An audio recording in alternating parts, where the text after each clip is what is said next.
եւ այդ ժամանակ թիմին լքելը նույնպես կլիներ դավաճանություն, ես այդպես եմ կարծում, պետք է ձիգ կանգնել, որովհետեւ հարցը ոչ թե քաղաքացիական պայմանագրի կամ իշխանության մեջ էր, հարցը պետության ու պետականության կորստի մեջ էր։ Դրանից հետո ես կարծում եմ, որ հատկապես այս տարի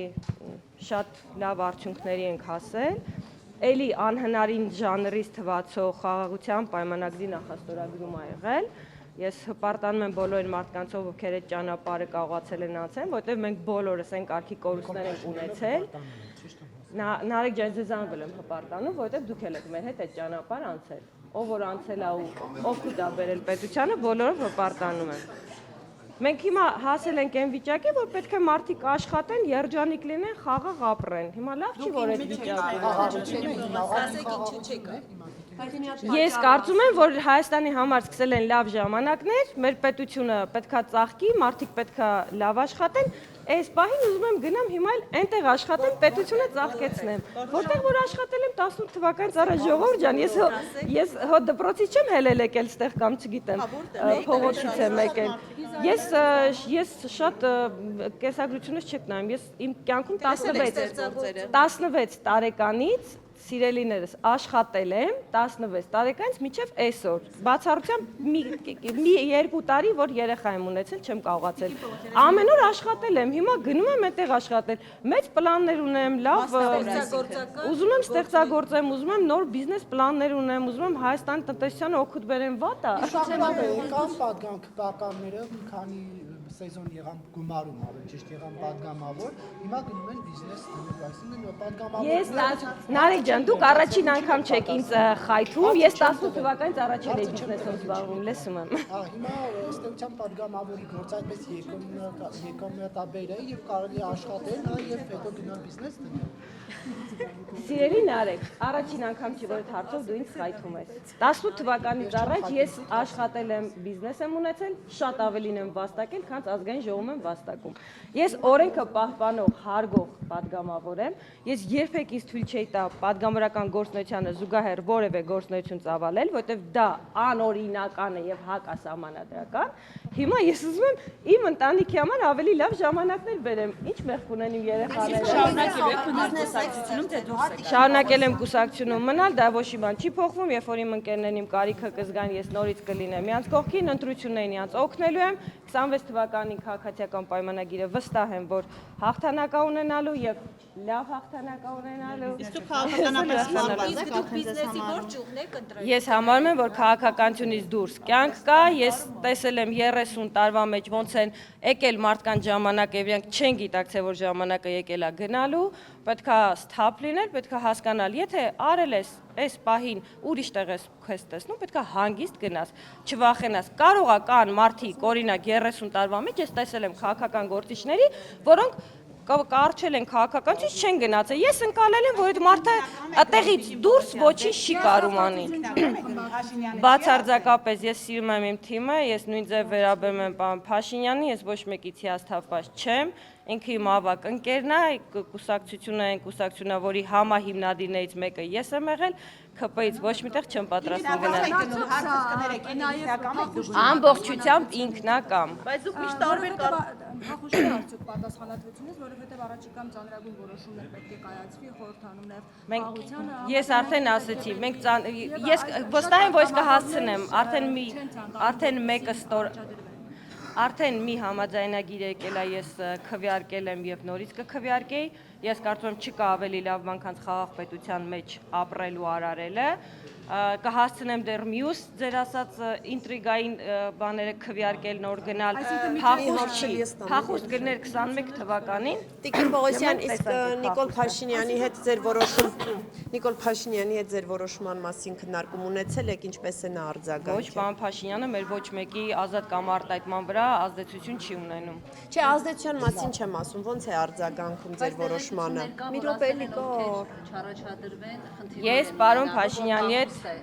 պարոն Փաշինյանի հետ չեմ խոսել այդ հարցով, պարոն Փաշինյանը երբևիցե, ես չգիտեմ Նարեկ ինչ ինֆորմացիա ունի եւ Նարեկին ոնց են վերաբերվել, երբևիցե իրեն ճանաչած առաջին օրվանից որևէ մի օր ինքը իմ ազատ կամ արտահայտման վրա ազդեցություն չի ունեցել եւ դա չէր կարող լինել։ Ղազարյանին ասում էր, որ պետք է SMS-ով պետք է հեռանալ խմբակցությունից, դա ազատ կամքի վրա։ Դուք ասում եք, ես ասում եմ իմ հետ նման բան չի եղել, եթե մարդիկ այնպես են, եթե կան մարդիկ, որոնք ունենում են այնպիսի վարքագիծ եւ հետագիծ, որ լավ չեն ընկալում ինչա կատարվում եւ իրանց պետքա բացատրել ինչա կատարվում, այդ մարդկանց խնդիրն է։ Ես ասում եմ, ես այդ խնդիրը չեմ ունեցել։ Ես միշտ իմացել եմ ինչա պետք անել։ Բայց արդյոք սա չէ խոսում այն մասին, որ խնդիրներ այնուամենայնիվ խմբակցությունում կան, որովհետև այլ կան, որոնք չեն։ Ես հասկանում եմ, դուք ինձ շատ եք սիրում։ Ուզում եք ես մնամ խորհրդարանում։ Տեսեք, եթե ես չեմ կանգնում այստեղ եւ ճեպազրույց տալիս եւ դա չի նշանակում, որ ես пассив եմ։ Ես իմ հանձնաժողովում իմ ամենօրյա աշխատանքը արել եմ, այն ինչ հասնում է ինձանից ես արել եմ։ Եթե պետքա քաղաքական ես հասանք պատարակներին, անկեղծ խոսեք դրամատիկ խոսել։ Դա որովհետև ընկալում է որպես աջակցություն Լավ, հիմա ես այդ թեմային չէի ցանկանում անդրադառնալ, բայց ես Նարեկը ստիպեց։ Ես առհասարակ պատարակների չեմ գնում, շատ վաղ ժամանակ հասկացել եմ եւ դրա մեղավորը եւ ճակերտավոր եղել է հենց Գարեգինը եւ իր քահանաները, դա այսօր չի եւ 18 թվականից հետո չի որ եղել։ Ես իմ համար հասկացել եմ, որ այդ մարդիկ էտալոնը չեն, որտեղ ես պիտի պատարակի գնամ, իրանց վարքը նաեւ 30 տարվա ընթացքում բերել է ինձ այդ մտքի, որ եթե ես Աստծո հետ խոսելու բան ունեմ, իմ միջնորդը ոչ Գարեգինը, ոչ նրա նման քահանաներն են, ոչ էլ շենքը, եթե ես Աստծո հետ խոսալու կարիք ունեմ, ես հիմա ձեր հետ այստեղ կանգնած եմ, կարամ Աստծո հետ խոսամ, դրամայից պետք չի որևէ տեղ գնալ։ Իսկ եթե ես 30 տարի Աստծո տունը ամբողջ տիեզերքն է։ Եթե Աստված ամեն տեղ է, դե ես էլ ձեզ ասում լավ չեք ընկալում ուրեմն քրիստոնեությունը, եթե Աստված ամենուր է եւ ամեն ինչի մեջ, ուրեմն Աստված իմ ու ձեր մեջ է ու իր համար տուն գոյություն չունի։ Իր սաղ տունը տիեզերքն է։ Պողոսյան ձեր հավատի կապված մի հայտարարություն արեցիք շատ մի քանի տարի առաջ, որը բավականին քննարկվեց, որ եթե մի տող անգամ Փաշինյանը գրել բյուջեում, դուք դրան կգնաք։ Դուք չէիք կարող դա մոռանալ, չէ՞։ Ես չեմ մոռանում։ Այո։ Հիմա ձեր հավատը Նիկոլ Փաշինյանի հանդեպ եկեղեցուն դուք Ես լսեցի, ես ձեզ հասկացա։ Հիմա ես այդ հավատը այդքան անսասան է մնալու միշտ ու եւ ինչով է պայմանավորված Փաշինյանի հանդեպ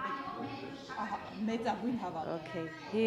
Ես հասկանում եմ, որ 18 թվականի ամփորձ, քաղաքական ամփորձ մարդու արտահայտությունը դուք շատ երկար ժամանակ շահարկեցիք։ Իդեպ ես շատ կարևոր հարց էի բարձրացրել։ Ես հարցնում էի պարոն Փաշինյանին, ինչպես ենք մենք կարողանալու ազատվել Ռուսաստանից, էներգետիկ կախվածությունից, ինչ քայլեր ենք անելու։ Դա ձեզ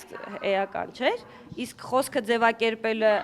եթե դու փորձ չունես քաղաքականությամբ, դա ամոթ բան չի, ես չեմ ամաչում։ Ես ամեն օր սովորում եմ։ Այսօր ձեր հետ զրուցելուց ես այդ կաշկանդվածությունը չունեմ։ Դա համար պետք էր ճանապարհ անցնել։ Ես քաղաքական ճանապարհ չէի անցել, որ այդպեսի բան ասեի։ Ինչ վերաբերում է պարոն Փաշինյանին, եթե ես վստահ լինեի, որ ինքը վատ բան է անում կամ սխալ բան է անում, ես շատ ավելի շուտ կհեռանայի։ Ես վստահ եմ, որ ինքը ճիշտ ճանապարհով է գնում եւ վստահ եմ, որ ինքը Հայաստանի համար լավագույնն է անում եւ դուք իհարկե կարողա չեք ճանաչում այդ մարդուն, դրա համար չեք այդտենց ռեակցիա եք տալիս։ Ես չգիտեմ ավելի պետականամետ եւ Հայաստանը ավելի շատ սիրող մարդ, քան Նիկոլ Փաշինյանն է։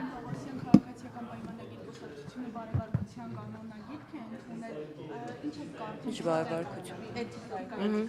Սա Թաթոյանի ասումնիսից հետո արված հայտարարությունների շարունակություն։ Ես անկեղծ ասած չգիտեմ ինչ էթիկայի կանոնագրքի մասն եք խոսում, չեմ Հայոյանքին չեն հայոյելու։ Հայոյանքին հայոյանքին գրի Facebook-ում սրբազ անունից հետ ինչ գործ ունես գնալ հերակնոջը Տոմպիկ երևի դա զսպել։ Վարչապետը արդեն ասել է, որ ինքը չպետք է այդպես աներ, ինքը իր ասացի համար նեղություն խնդրում է, չեք ստիպում ես։ Ես չեմ ասել, դες բանից չեք ստիպում ես նեղություն խնդրեմ։ Մի փուլում հնչում են հայոյանքներ, թափական տարբեր պաշտոնյաների կողմից արտահայտություններ, որոնք ըստ էս էթիկայի կանոնագրքի, որ ընդունել են, պետք է չհնչեին, եւ հիմա այս այսինքն Շողիկ ջան, ես երբեք ոչ մեկին չեմ հայոյել։ Ես կարծում եմ հայոյանքը վատ բան է, հատկապես քաղաքական դաշտում։ Հայոյում է մարդը ժամանակ եւ սպառվում են փաստարկները, չի կարելի հայել ոչ մեկին։ Նույնիսկ եթե ինձ ահա որ դուր չի գալիս Նարեկի հարցերը կամ այն խայթոցները, չի կարելի Նարեկին հայել, ոչ մեկին չի կարելի։ Հիմա եթե որևէ մեկը օրինակ նեղված ա եղել կամ զայրացած ա եղել նման ձև արտահայտվել, հետո ասում ա կներեք, ես այդպես էլ չեմ անելու, նորմալ ա, բան մեծահոգի գտնվեք, Օրինակ, երբ ասացեք հունիսի խոսում։ 1-ին Նիկոլ Փաշինյանը գրում էր հենց այդ գրառումը, հա, ներողություն դոմփելու մասին, դուք անձամբ իրեն ասել եք, որ դա ճիշտ չի, ասում եք ընկերներ ենք։ Ես կառավարական շենքում չեմ եղել, որ ասեմ պարոն Փաշինյան մի գրեք։ Գրառումների մասին է խոսքը։ Ես չի եղել այդպես, որ շփում ունենամ պարոն Փաշինյանի հետ, որ ունենայի հաստատ կասեի պարոն Փաշինյան, դուք ուրիշ մակարդակի մարդ եք, մի արեք տենց, նույնիսկ եթե զայրացած եք, կասեի, բայց առիթ չի եղել։